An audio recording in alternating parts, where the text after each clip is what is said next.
Next topic electric field.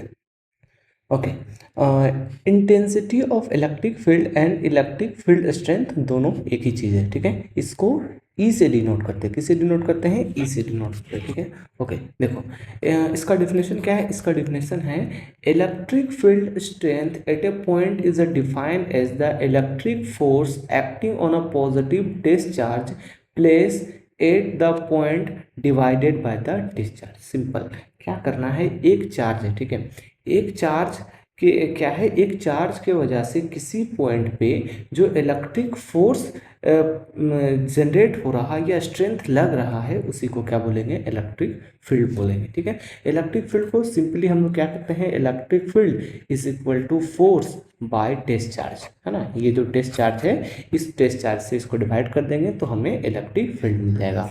Simply force से electric field निकालने का सबसे बेस्ट तरीका। ओके, टेस्ट चार्ज क्या होता है, टेस्ट चार्ज बहुत छोटा चार्ज होता है, नो इफेक्ट इट्स ओन, मतलब इसका छोटे वाले चार्ज का अपना कोई इफेक्ट नहीं होता है, ठीक है। नेक्स्ट चलते हैं आगे, देखो electric field due to an isolated point charge, एक चार्ज Q है, इस चार्ज Q के वजह से इस पॉइंट P पे जो इलेक्ट्रिक फील्ड होगा वो क्या लिखेंगे, सिंपल क्या है, electric field is equal to K जो चार्ज है और जो इसके बीच का डिस्टेंस है KQ/R², ये हो गया electric field eight point, electric field eight point P KQ/R², ठीक है। ओके, अब ये रहेगा कि अगर ये पॉजिटिव चार्ज है तो इलेक्ट्रिक फील्ड का डायरेक्शन अलग होगा, निगेटिव चार्ज है तो इलेक्ट्रिक फील्ड का डायरेक्शन अलग होगा।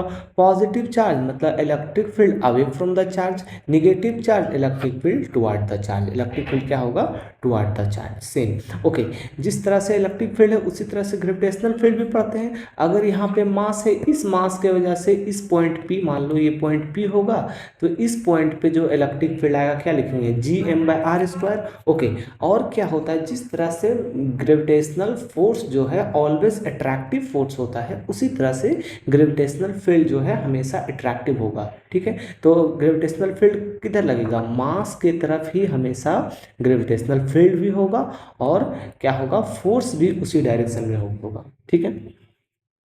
नेक्स्ट क्या हो गया, फॉर्मूला हो गया पॉइंट चार्ज की वजह से KQ/R², Q हो गया चार्ज, और इस चार्ज के वजह से कितना, जिस पॉइंट पे इलेक्ट्रिक फील्ड निकालना है उस पॉइंट पे इलेक्ट्रिक फील्ड निकाल सकते हो। ओके, यहाँ लिखा है do not keep Q with the sign we will decide the direction, मतलब चार्ज जो है वो निगेटिव पॉजिटिव नहीं रखना है। निगेटिव पॉजिटिव क्या बताता है कि इलेक्ट्रिक फील्ड का डायरेक्शन किधर होगा, पॉजिटिव होगा तो away from the charge, negative होगा तो toward the charge. Okay, formula valid only for the point charge, ये जो चार्ज है वो छोटा चार्ज होना चाहिए। ओके, ई मतलब electric field always away from positive charge, positive charge से अवे जाएगा और टुवर्ड द नेगेटिव चार्ज, अभी ऊपर पढ़ चुके हैं।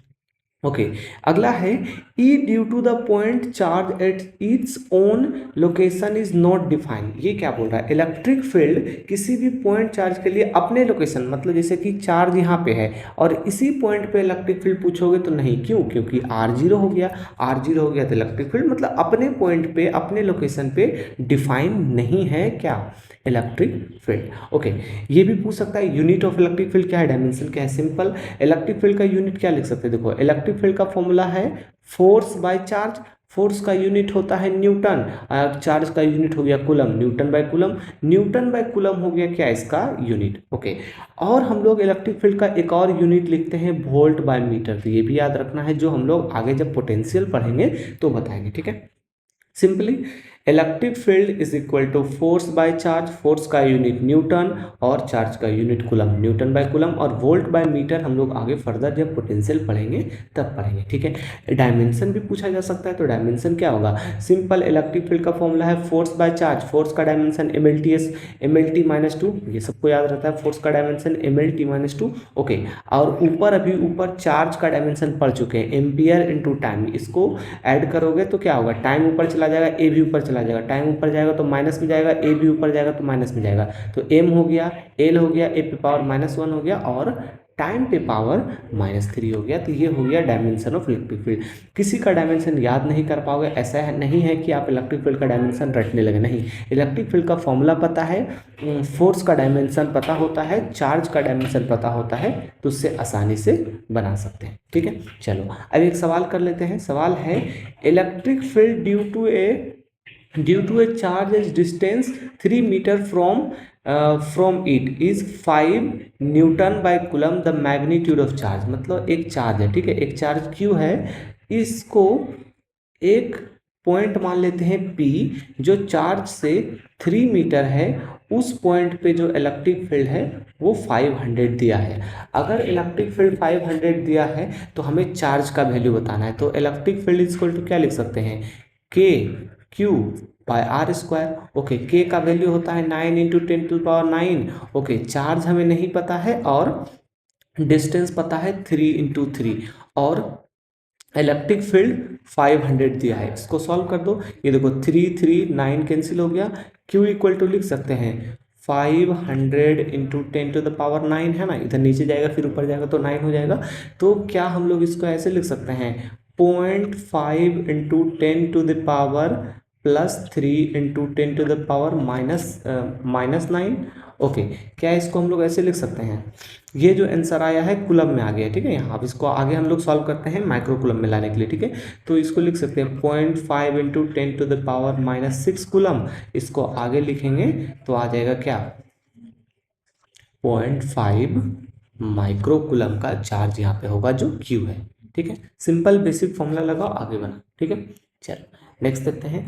अगला क्या है, electric field due to a point charge in vector form. Same जिस तरह से फोर्स को लिखे थे उसी तरह से इलेक्ट्रिक फील्ड को भी लिखेंगे, बिल्कुल कुछ नहीं बदलना है, बिल्कुल सेम। जैसे कि इलेक्ट्रिक फील्ड क्या लिखते हैं, यहाँ पे देखो हम बताते हैं, electric field is equal to k Q by are square हो जाएगा।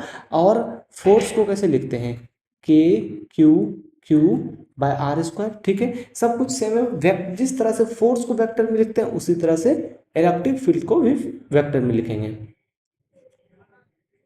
देखो, ठीक है। तो फोर्स को लिखेंगे k q square by are square, और यहाँ पे आर यूनिट लिखते थे सिंपल। एक और फोर्स इस तरह से लिखते थे k q square by r q, और यहाँ पे आर वेक्टर लिखते हैं। उसी तरह से इलेक्ट्रिक फील्ड को भी लिखेंगे, है ना, उसको भी इलेक्ट्रिक फील्ड को भी सेम इसी तरह से लिखेंगे। देखो, इलेक्ट्रिक फील्ड अगर वेक्टर फॉर्म में लिखना चाहेंगे तो के हो गया, क्यू हो गया, आर स्क्वायर हो गया एंड आर का यूनिट वेक्टर। उसी तरह इलेक्ट्रिक फील्ड को एक और तरह से लिख सकते हैं, के हो गया, क्यू हो गया, आर पे पावर क्यू हो गया और आर वेक्टर हो गया। इस तरह से दो फॉर्म में लिख सकते हो। तो देखो दोनों फॉर्म यहाँ पे लिखा हुआ है। इलेक्ट्रिक एक चार्ज क्यू है ना, एक चार्ज क्यू है, इस पॉइंट पे इलेक्ट्रिक फील्ड लिखना है वेक्टर फॉर्म में। तो electric field eight point P in vector form क्या होगा, के क्यू बाय आर स्क्वायर, यहाँ से यहाँ तक के बीच का डिस्टेंस आर मान लिए, और ये हो गया आर का यूनिट वेक्टर। सेम यहाँ पे आर पे क्यू देंगे तो यहाँ पे क्या आ जाएगा आर वेक्टर। तो इस तरह से इलेक्ट्रिक फील्ड को भी वेक्टर फॉर्म में लिख सकते हो दो तरह से, ठीक है। ओके, जिस तरह से फोर्स में बताए थे कि फोर्स में अगर फोर्स को वेक्टर के फॉर्म में लिखोगे तो चार्ज साइन के साथ रखना है ना। यहाँ पे लिखा है keep charge with the sign only in vector form. Vector form में क्या है, उसको चार्ज को साइन के साथ रखना है, सिंपल। ये चार्ज है, इस पॉइंट पी पे हमें निकालना है। यहाँ पे R1 R2 में थोड़ा सा कंफ्यूजन होगा, तो ये चार्ज को कहाँ पे रख दो, ओरिजिन पे रख दो। मतलब R1 हो गया 0, R2 हो गया R, तो R2 माइनस R1 क्या हो गया, R के बराबर हो गया। तो डायरेक्टली यहाँ पे हम लोग R ही लिखें, R2 माइनस R1 नहीं लिखें, क्योंकि यहाँ पे दो चार्ज नहीं है, एक ही चार्ज है। तो एक को रखेंगे कहाँ पे, ओरिजिन पे। चलो एक और चीज देखो, electric field due to a system of point charge. मतलब एक चार्ज ये हो गया, एक चार्ज एक चार्ज एक चार्ज, मतलब बहुत सारे चार्ज ले लो उस चार्ज की वजह से किसी पॉइंट पे, ये रहा पॉइंट पी, इस पॉइंट पे फील्ड लिखना है तो क्या करेंगे, कुछ नहीं करना है, सिंपली सारे चार्जेस का इलेक्ट्रिक फील्ड लिख दो और वेक्टर सम कर देना है। जिस तरह से फोर्स को वेक्टर सम कर रहे थे उसी तरह इलेक्ट्रिक फील्ड को भी वेक्टर सम कर देंगे, हमारा आंसर निकल जाएगा। ठीक है, इसको प्रिंसिपल ऑफ सुपरपोजिशन फोर्स में जैसा पढ़े थे यहाँ पे भी उसी तरह से करना है। जैसे कि इसका इलेक्ट्रिक फील्ड निकाल लेंगे, इसका इलेक्ट्रिक फील्ड निकाल लेंगे, इसका भी निकाल लेंगे और सारे का वेक्टर के फॉर्म में उसको ऐड कर देंगे, तो ये हो गया सिस्टम ऑफ पॉइंट चार्ज का इलेक्ट्रिक फील्ड निकाल सकते हैं। चलो एक सवाल पे आ जाओ। इसमें सवाल क्या है, 2 पॉइंट चार्ज, एक चार्ज है 8q, एक है -2q, आर लोकेटेड x = 0 और x = L। The location of the point on the x axis which the net electric field due to this 2 point charge is 0। Okay देखो simple, मान लेते हैं यहाँ पे 8q चार्ज है और -2q चार्ज यहाँ पे है, ये मान लो x एक्सिस है। ठीक है, x एक्सिस है, ये जो 8q चार्ज रखा हुआ है वो x = 0 पे रखा हुआ है और 2q चार्ज जो है x = L पे रखा है। मतलब इन दोनों के बीच का डिस्टेंस हो गया कितना, इन दोनों के बीच का डिस्टेंस L हो गया। ओके, सवाल है कि इन दोनों के बीच में किस पॉइंट पे जाके इलेक्ट्रिक फील्ड 0 हो जाएगा, इलेक्ट्रिक फील्ड क्या हो जाएगा 0। तो अगर मान लेते हैं हम लोग बीच में कहीं पे लेते हैं, ठीक है, मान लो इस पॉइंट पे, यहाँ पे एक पॉइंट लेंगे जहाँ पे इलेक्ट्रिक फील्ड 0 करना चाह रहे हैं, तो 8q के वजह से पॉजिटिव चार्ज है तो इलेक्ट्रिक फील्ड किधर लगेगा, इस डायरेक्शन में, और 2q माइनस में है तो इलेक्ट्रिक फील्ड किधर लगेगा, इसी डायरेक्शन में। तो क्या इलेक्ट्रिक फील्ड इस जगह पे 0 हो सकता है, बिल्कुल नहीं। उसी तरह अगर हम लोग मान लेते हैं इस जगह पे पॉइंट ले लेते हैं, है ना, इस जगह पे पॉइंट लेते हैं, तो -2q के वजह से जो इलेक्ट्रिक फील्ड लगेगा वो किधर लगेगा, इस डायरेक्शन में, है ना, टुवर्ड द चार्ज। और 8q के वजह से जो इलेक्ट्रिक फील्ड होगा वो क्या होगा, अवे फ्रॉम द चार्ज, इस साइड। मतलब दोनों अपोजिट है, मतलब यहाँ पे क्या हो सकता है, इलेक्ट्रिक फील्ड 0 हो सकता है। ओके, कुछ लोग बोलेगा क्या हम इस साइड नहीं ले सकते, हाँ बिल्कुल ले सकते हैं, बट यहाँ पे 0 नहीं होगा। क्यों, जिस तरह से बताए थे ना कि फोर्स में क्या होता था, एक चार्ज रखते थे जहाँ पे निगेटिव पॉजिटिव में चार्ज कहाँ बीच में रखते थे, है ना, निगेटिव चार्ज अगर रहता है, निगेटिव पॉजिटिव चार्ज रहता था तो बीच में नहीं रखते थे चार्ज, साइड में रखते थे, और पॉजिटिव रहता था तो बीच में रखते थे। उसी तरह यहाँ पे है कि अगर पॉजिटिव निगेटिव चार्ज है और इलेक्ट्रिक फील्ड को निगेटिव करना है तो कहाँ पे पॉइंट लेंगे, पॉइंट लेंगे जिसका मैग्नीट्यूड कम होगा उसके साइड में एक पॉइंट लेंगे। मान लिए यहाँ पे पॉइंट P ले लिए, इस जगह से इस जगह तक का डिस्टेंस हम लोग क्या मान लेंगे, इस जगह से इस जगह तक का डिस्टेंस हम लोग मान लो a।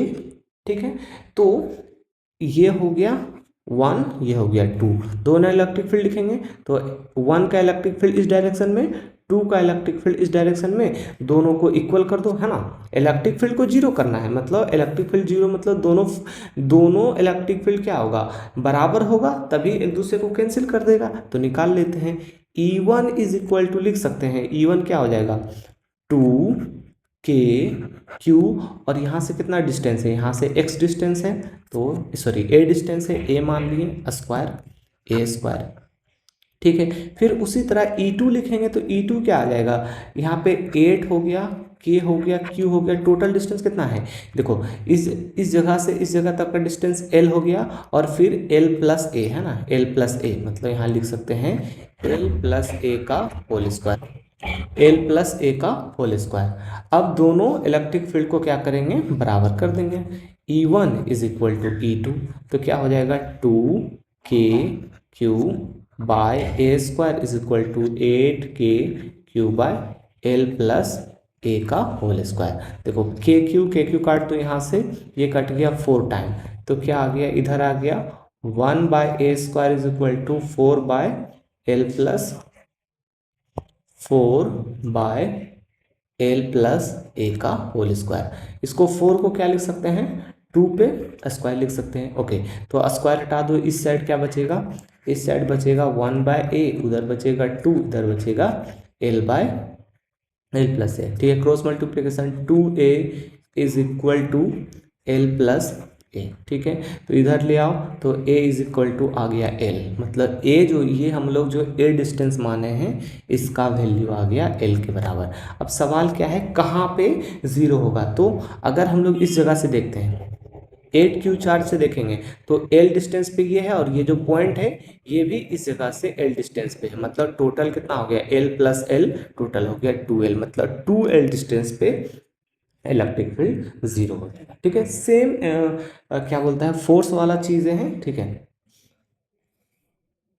नेक्स्ट है electric field at the centre of symmetrically charge distribution is always zero. अगर सिमेट्रिकल चार्ज डिस्ट्रीब्यूशन है और क्या है इलेक्ट्रिक फील्ड सेंटर पे पूछा जा रहा तो हमेशा जीरो होगा। जैसे कि देखो यहाँ पे चार्ज क्यू है, इस जगह पे भी चार्ज क्यू, इस जगह पे भी चार्ज क्यू, हर जगह चार्ज क्या है क्यू क्यू क्यू क्यू, हर जगह चार्ज क्यू है तो क्या होगा सिमेट्रिकल चार्ज डिस्ट्रीब्यूशन है।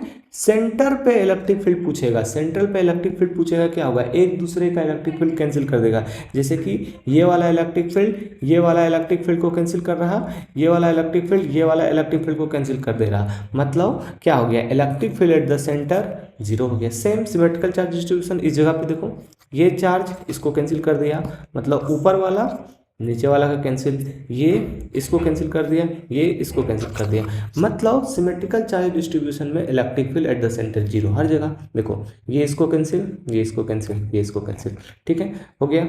इस तरह से सेंटर पे सिमेट्रिकल चार्ज डिस्ट्रीब्यूशन में इलेक्ट्रिक फील्ड जीरो होगा। जैसे कि एक एग्जाम्पल समझो, एक एग्जाम्पल यहाँ पे क्या लिखा है ध्यान से देखना। एक क्यूब ऑफ साइड बी, एक क्यूब ले लो जिसका साइड बी है, has charge Q at the each of the vertices. Cube है, हर एक वर्टिक्स पे चार्ज रखा है। ठीक है, हर एक वर्टिक्स पे चार्ज रखा है और बोला है कि सेंटर पे इलेक्ट्रिक फील्ड क्या होगा। सिंपल, सिमेट्रिकल चार्ज डिस्ट्रीब्यूशन में क्या होगा इलेक्ट्रिक फील्ड सेंटर पे जीरो हो जाएगा। तो क्या है the electric field due to the charge distribution at the centre of the cube. Centre of the cube कितने टाइम्स होगा जीरो टाइम्स, क्योंकि जीरो लाना है तो आंसर क्या हो गया जीरो हो गया।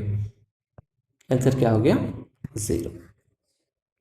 ओके, अब हम लोग लेक्चर 3 करेंगे। ये लेक्चर 2 का ही छोटा सा 5 पार्ट बच गया था, उसको कर लिए। ठीक है, इसके बाद हम लोग लेक्चर 3 करेंगे।